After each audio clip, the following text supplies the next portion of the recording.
Amarra dhalata qindeessuuni maadaa saba qabbaneessuuni waloodha galma mijeessuuni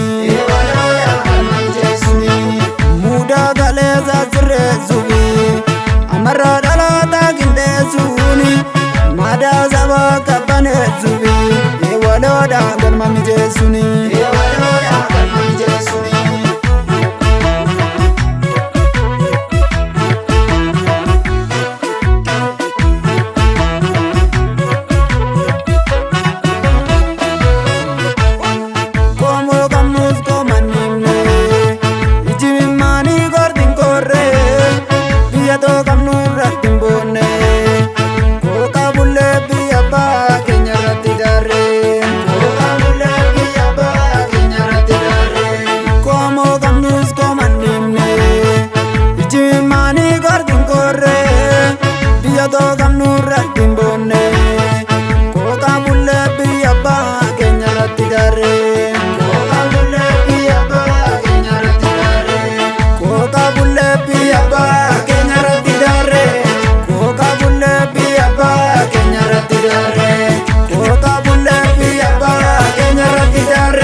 Hilmaan Oromoo koo wanti siif dhaamu raayyaa fi walloo ituu fi humbanna warra arfan qalloo maccaa fi tuulama Oromoo siinqoo mandoo ilmaan Gujii hilmaan Oromtichaa tokkummaan nuyitichaa Oromiyaan biyya.